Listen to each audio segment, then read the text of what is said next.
श्री ज्ञानदेव तुकाराम संत सावता महाराज की जय। स्वतः नसे ज्ञान संपन्न स्वभावाचे ढोंगीपण तो कोनिष्ठा दांभिक जाणे गेले निघून गुण सकळा। या ठिकाणी असं संत सावता माळी महाराज आणि असं जे काही कामाजी पंत होते, म्हणजे कामाजी हा सुद्धा असं माळीच होता आणि यांचं असं चरित्र चाललेलं आहे। या कामाजीनं फार मोठा संतांना असं त्रास दिला, हे असं ते स्वामीच्या सांगण्यावरून दिला किंवा बोलण्यावरून दिला। आणि मग नंतर लोकांना कळालं की याने काय केलंय, लोकांचं दुसऱ्याचं दुष्कर्म कशाच मध्ये, आणि त्याने असं घर दुसऱ्याचं जाळायचं, पशु हत्या करायची, अशा प्रकारचं कार्य केलेलं आहे। आणि असं मार्गदर्शन स्वामीने केलं आणि त्यामुळे लोक त्या स्वामीवर सुद्धा नाराज होऊन त्यांना बोलायचं त्यांनी बंद केलं। श्रेष्ठ वर्णासोनी संन्यासी नीच विद्या कुटिलपणा पोसी उदर भरणा पुढे शास्त्र ज्ञानासे तुच्छ मनी समजे। आता प्रत्येक आश्रम असले 4 आश्रम आहेत, 4 आश्रमामध्ये प्रत्येक आश्रमामधल्या लोकांनी काय काम करावं याची काही नियम धर्म घालून देण्यात येतं। हा तर सर्वश्रेष्ठ संन्यास असणारा आश्रम असणारा संन्यासी असताना सुद्धा आणि लोकांना वेगळं मार्गाला लावायचं, जे करू नये ते करायला लावायचं, लोकांना अहिंसा करायला लावायची। जर एखाद्या संन्यासीकडे गेलं आणि आमचा बघा यांना काय यांचं दुखायलं तर त्यांना सांगायचं का तुम्ही जागरण गोंधळ घाला म्हणून, हे चुकीचं आहे। अशा प्रकारे बकरे कापा कोंबडे कापा असं सांगणं हे चुकीचं आहे। आणि हे जर सांगितलं तर घेती देती नरका जाती, या दोघांना नरकाला जावं लागतं। अशा प्रकारे ते काम करायला लागले आणि म्हणून लोक नाराज झाले। पुण्य झाले सर्व नष्ट पाप झाले से प्रगट भाषण करीना कोणी नीट मग बैठक कसली। काय होतं, पाप ज्यावेळेस माणूस दुसरा पापाची विचाराचा प्रसार करतो त्यावेळेस थोडे दिवस ते आवडतं लोकांना, आणि ते पुण्य आणि पाप दोघं जर बाजारात जर दोन्ही विकायला गेलं तर पाप लवकर विकतं, पुण्य लवकर विकत नाही, पाप लवकर विकतं। लोकांना वाईट लवकर आवडतं पण ते जास्त काळ टिकत नाही, ते ज्यावेळेस उघडा पडतं आणि त्यावेळेस जे लोक अगोदर वाहवा करतात, अगोदर जे चांगलं महाराज म्हणतात, पण ज्यावेळेस त्याचं सगळं पितळ उघडा पडलं मग मात्र त्या महाराजाला कोणी विचारित नाही आणि मग त्याला कोणी बोलत नाही। त्याच्यामुळं जितका पेरता येईल त्यावेळेस तुम्ही सत्याची पेरणी करा आणि ते जे काय पेरेल आणि ते चांगलं उगवेल। यामुळे वाटोळे झाले लोक सकळ बोलू लागले सावत्यासी वैर केले हा राहिला निरा। आणि अशा प्रकारे हे वाटलं झालं, जे लोक ऐकून वैर करीत होते तेच लोक आणि म्हणू लागले अरे बाबा यानं काय केलं, सावता महाराजांना वैर केलं, गरज नव्हती ना वैर करायची, काय संबंध आहे कुणाचा, परंतु हे लोक आता बोलू लागले यांनी वैर केलं आणि सावता महाराजांचं घर जाळलं, अशा प्रकारचे लोक बोलू लागले, हे दुष्कर्म यांनी केलं आणि याच्या सांगण्यावरून लोकांनी केलं असं त्या स्वामीला बोलू लागले। सकळांची कंठाळाला कोणी न करी नमस्काराला जिवंत थोर वध झाला मने सदा लज्जित। सगळ्यांना कंटाळा आला पुन्हा त्यांचा, मग लोक असं रस्त्याने चालले तरी अगोदर पाया पडत होते, दर्शन घेत होते, स्वामी महाराज तुम्ही लय चांगले म्हणत होते, आमचा उद्धार करतात म्हणत होते। पण ज्या वेळेस पितळ उघडं पडलं लोकांना कळलं हे कोणता मार्ग दाखवतंय, एक असा भक्तीचा मार्ग वेगळा ठेवलाय आणि हिंसेचा मार्ग दाखवतंय, हे ज्यावेळेस लोकांना कळलं त्यावेळेस लोक नमस्कार करीने गेले, कुणी विचारणे गेले, कुणी त्यांना काय असतं नमस्कार राम राम सुद्धा करीने गेले। आणि मग जर एखाद्या माणसाला कुणी बोलत नसेल तर जिवंत असून मेल्यासारखं, मग काय त्याची किंमत आहे, त्याला काही किंमतच राहिली नाही। प्रतिकार न करता जाणाले त्या गुळाने मरण संगतीने उदार खुने खोटी वाटे सकळा। प्रतिकार करायची गरजच राहिली नाही, गरजच पडली नाही, सावता महाराजांना काहीच करायची गरज पडली नाही। लोकांच्याच लक्षात आलं सगळं, अरे हा खोटी विद्या शिकवतोय, खोटं विचार सांगतोय। आपला मुलगा असू दे, आपल्या मुला जर लहान आहे तोपर्यंत जर आपण त्याला वाईट शिकवलं तर 18 वर्षाला ते सज्ञान होतं आणि पुन्हा त्याने विचार केल्यावर त्याला कळतंय आपल्याला आपल्याच वडिलांनी वाईट मार्गाला लावलं होतं। 18 वर्ष झाल्याच्या नंतर कळतंय आणि तो पुन्हा त्याच वडिलाला किंमत देत नाही, तो म्हणतो तुम्ही मला वाईट वळण लावलं होतं पण मुलगा तितका सद्विवेकी असला पाहिजे। अशा प्रकारे कुणी दुसरा बी माणूस असू द्या त्याला आपण वाईट वाईट शिकवा. त्याच्या घरामध्ये आपल्याला जर विचारला मुलाबरोबर भांडण झालंय माझं, तर त्याला सांगावं शांत हो, होत असते, हे 2 दिवसाचा राग असते. आणि त्यानं तुला भांडण केलं आणि त्यानं तुला महागारी बोलला आणि मग तुझं काय राहिलं आणि जागतिकडलं ती सजगणीकडलं ऐकून दे कुणाच्या तरी नावचं शिकवून असं सांगितलं तर 4-8 दिवसाला त्यांचे भांडण निघतंय पुन्हा. आणि ते पुन्हा म्हणतंय बदमाश आहे ती, मी रागारागी गेलतो, मला त्यानं वाईट बुद्धी शिकवली, नाहीतर मार तू तुझ्या पोराला म्हणतो मार तुझ्या बापाला. अशा प्रकारचे लोक असतात. वाईट बुद्धी ही जास्त दिवस टिकत नाही, त्यामुळे सद्बुद्धीच लोकांमध्ये पेरली पाहिजे. अन्याय द्रव्य मिळविले ते सर्व नष्ट झाले, पूर्ण दारिद्र्य पदरी आले, मागे भिक्षा पुरवत. अन्यायानं द्रव्य मिळवलं, अन्यायानं जर पैसा कमवला, कुणाच्या तळमळीनं जर पैसा कमवला तर तो पैसा टिकत नाही. त्याची म्हण आहे, पन्हाळातून आलं की मोरीतून निघून जातं. पन्हाळातून आलेलं कवच रानात जात नाही, रानामध्ये जायला नळातूनच यावं लागतं तेव्हा ते रानामध्ये जातं. आणि त्यामुळे सदमार्गाने पैसा कमवला पाहिजे. आणि सदमार्गाने पैसा कमवला तर ते टिकतं, आणि वाईट मार्गाने पैसा कमवला तर एखादा तरी व्यसनाला मुलगा लागतो. आणि ह्याच्या डोळ्यात देखत ह्यानं जशा मार्गाने कमवलाय आणि तशाच मार्गाने हळूहळू जायला चालू होतं. याच्यामुळं आणि कमवताना सदमार्गाने कमवलं पाहिजे. यांनी ज्या मार्गाने कमवलं होतं त्या मार्गाने निवडून गेलं आणि मग भीक मागायची पुन्हा वेळ आली. खोट्या कर्मी उदय साधिला, चहाडी सांगे अधिकाऱ्याला, आता कोणी पुसेना त्याला, झाले सर्व खोटे कर्म करायला चालू केलं. काही माणसाला सवय असते, त्याच्या घरी जायचं, त्याचं ऐकायचं, गोड बोलून ऐकायचं, पुन्हा दुसऱ्या घरी जायचं, त्याची चाडी त्याला सांगायची, तिसऱ्या घरी जायचं, त्याची चाडी त्याला सांगायची.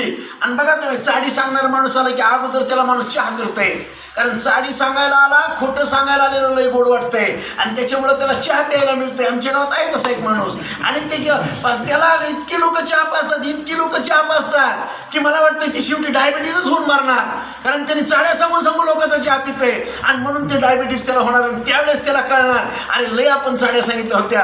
पण आता लोकांच्या लक्षात यायले आणि ते त्याची गाठ पडली की ते म्हणते मला तुझ्या विरोधात बोललं होतं, ते म्हणते मला तुझ्या विरोधात बोललं होतं. अशा प्रकारची अवस्था होती. चाडीला गोडी असते आणि कधी चाडी ऐकायची नसते. नक्की लोक सांगणार अरे तुम्हाला ती सगळे, मी उठून गेले की लोक म्हणणार आता तुम्ही गेले तर तुम्हाला ती सगळे नाव ठेवीत होते. ती म्हणले त्या डाबकर महाराजांना तर काहीच येत नाही. आपण म्हणलं कुठं मला काय येतंय आणि मला काय तरी चांगलं म्हणायची गरज आहे. आता खरं सांगतो तुम्हाला, हा व्हिडिओ चालू आहे पण मला आवडत नाही, हा मला आवडत नाही. कारण कनक, कांता आणि कीर्ती या 3 पासून माणसाला लांब राहिलं पाहिजे. क, का आणि की. क म्हणजे कनक, कनक म्हणजे सोनं द्रव्य, कांता म्हणजे पत्नी स्त्री आणि तिच्यापासून लांब राहिलं पाहिजे. आणि कीर्ती सुद्धा तितकीच घातक आहे, लक्षात ठेवा. जास्त कीर्ती झाली की गर्व येतो आणि नवल अहंकाराची गोटी नकले अज्ञानाच्या पाठी, ज्ञानी याच्या झोपे कंठी नाना कंठी नाचवी. याच्यामुळे या तिन्हीच्या जो माणूस लांब झाला त्याचा खरा परमार्थ आहे, नाहीतर तुमचा परमार्थ सफल होऊ शकत नाही. अशा प्रकारे आपण विचार केला पाहिजे. पदोपदी हा करावा विचार, हा संत महंताने विचार केला. आणि म्हणून आज 800 वर्ष झाले तरी आज आपण सावता महाराजांचं चरित्र, 800 वर्ष झाले त्या माणसाला समाधी घेऊन, तरी त्या नावानं लोक गड्याला बी पाय म्हणते. तो काय कमाल आहे, काय नावात कमाल आहे. सगळ्याला माहिती ना ज्ञानेश्वर कोण होते, अहो पुरुष होते ना, पण माऊली त्यांच्या नावानं सगळेजण माऊली माऊली माऊली. हा कशाचा प्रकार आहे, ह्या तिन्हीपासून ते लांब राहिले आणि म्हणून ते आज देव झाले. कामाजीच्या पूर्ण मदतीने चोरिले धनधान्य दागिने, परस्त्रियांच्या दुष्कृतीने पुण्य सर्व गमविले. कामाजीची संगती केली, कामाजीची संगती करून या स्वामी असताना ब्रह्मचारी असल्यावर काय संसाराची गरज आणि काय त्याला दागिन्याची गरज आहे. त्याला कुणासाठी संसार करायचा आहे.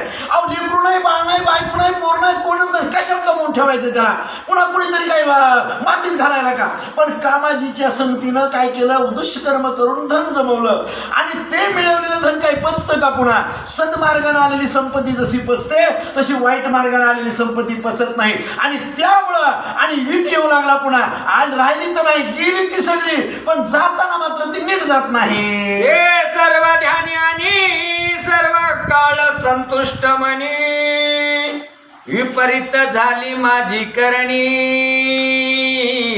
उलट झाले दिवस. ज्या वेळेस माणूस वाईट मार्गाने पैसा कमवतो आणि गडगंज श्रीमंत होतो, पण काही वेळानं त्याला उतरती कळा लागते आणि उतरती कळा लागल्यावर पुन्हा मग आता ही लक्ष्मी चंचल आहे आणि लक्ष्मी ही भगवंताची अंकित आहे. भगवंत म्हणतो अरे मी द्यायला लागलो तर मी 1000 हाताने देतो आणि मी न्यायला लागलो तर 1000 हाताने नेतो. आणि मग ते 1000 हाताने ज्यावेळेस न्यायला सुरुवात केली तर हा अडवू शकत नाही. डोळ्यात देखत दिसतंय आपलं पोरग पिऊन आलंय, वाटोळं करायलाय, प्रपंचाचं वाटोळं करायलाय, पण पर्याय चालत नाही. बोलतय तर तेच पोरग पायातलं काढून अंगावर येतंय. मग काय करावा, बघण्याशिवाय पर्याय नसतंय. आणि मग फक्त वाईट वाटतंय आणि फक्त मग जळफळ जळफळ जळफळ जळफळ, बोलायला बी येत नाही आणि डोळ्यात एकच जळायलेलं दिसतंय. मग तापण्याशिवाय इलाज नसतंय. अशा प्रकारची अवस्था होतीये. कालाचा महिमा चाट, सुखासाठी केले कष्ट, हे होऊन या नष्टे, दुःख थोर पातले. काळाचा महिमा आहे, काळानं कुणाला सोडलं नाही. आणि हा जो काही काळ आहे ना, हा काळ कुणाचाच मांडलिक नाही, काळ कुणाचा बांधलेला नाही. कुणी कितीही ज्ञानी असू द्या, कितीही पैशावाला असू द्या, काळ हा आजपर्यंत कुणाच्याच अंकित झाला नाही. काळ जाणार म्हणजे जाणार. एक माणूस म्हणतोय आज तुझा काळ आहे म्हणून असा करायला लागला, पण हे काळ तुझा राहणार नाही, कधीच कुणाचा काळ राहणार नाही. म्हणून आपला किती जरी काळ आला तरी आपला पाऊल घसरू देऊ नका, आपल्या वाचेवाटे कुणाला वाईट शब्द येऊ देऊ नका. आणि आपलं जे काही वागणं आहे ना, हे वागणं असतं संध्याकाळच्या झोपल्याच्या नंतर विचार करा, सकाळपासून संध्याकाळपर्यंत माझा जो काही पाऊल पडला हा सत्याच्या दिशेनं चाललाय का पडलाय का असत्याच्या दिशेनं पडलाय.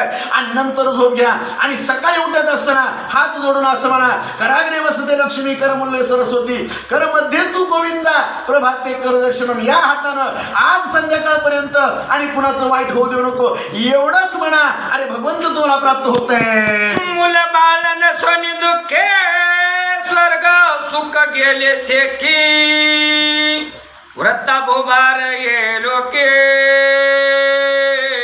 मी पूर्ण झालो से.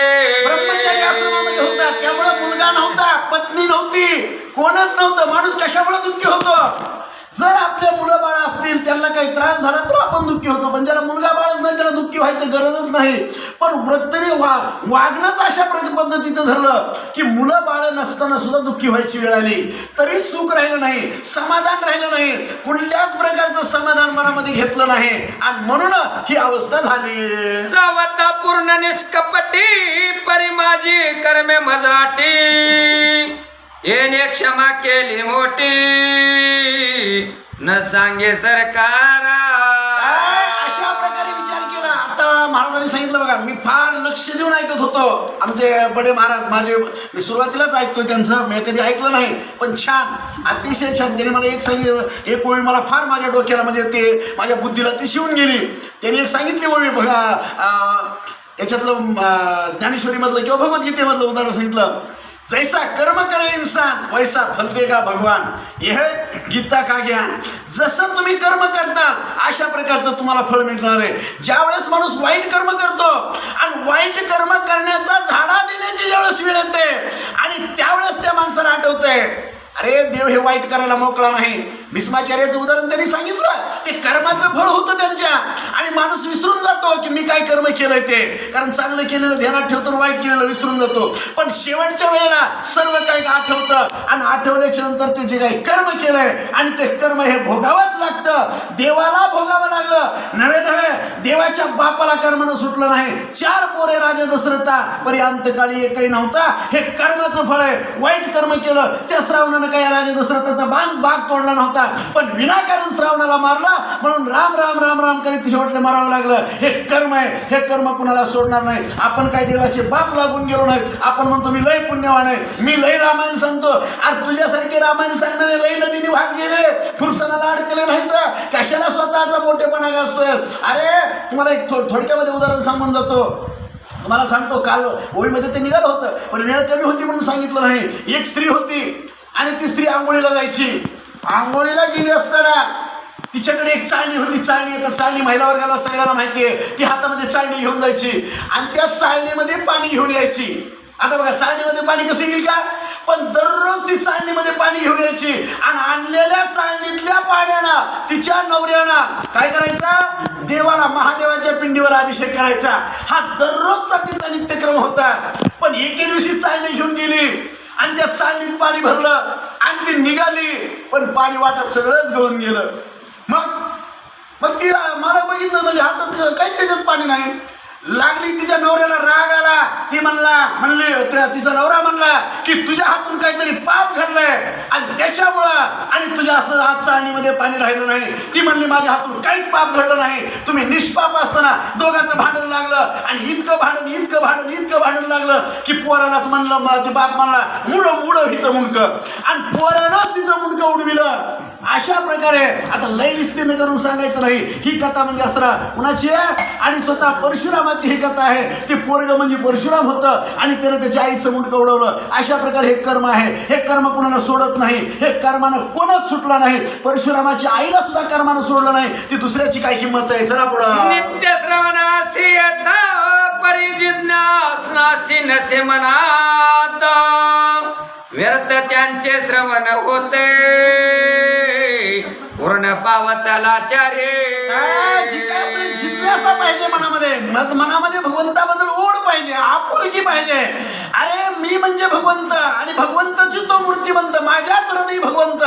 एवढा माणसाने विचार केला पाहिजे. माझ्या हृदयामध्ये भगवंत आहे आणि तो भगवंत हा मूर्तिमंत आहे. त्याने मला काय प्राप्त होणार नाही आणि मी असं का वागावं. अरे मी म्हणजे भगवंताचं एक स्वरूप आहे ना. आणि खरोखरच तो भगवंत ना आपल्या हृदयामधला भगवंत काय वेगळा आहे का? काहीच वेगळा नाही. फक्त आपण तो ओळखला नाही. तो ओळखायला शिका फक्त. आणि तो ओळखला की सर्वच संपलं. आणि माझ्या हृदयामध्ये भगवंत आहे आणि मी अशा प्रकारे लाचार वागावं, मी काय कमी आहे का असा विचार केला तर माणूस असला.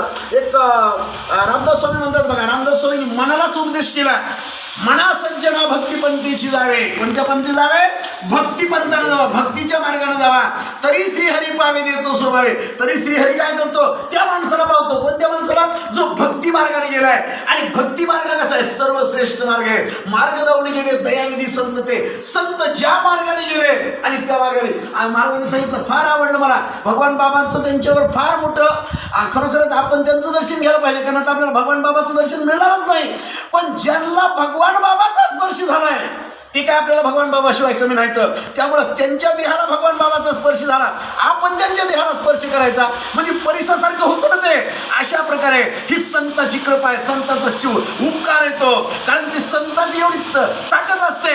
आपण किती बी लाईट वायरला जोडलं तरी कुठपर्यंत बी लाईट लागते. अशा प्रकारे सत्संगती ती आणि ती आपण अंगीकारली पाहिजे.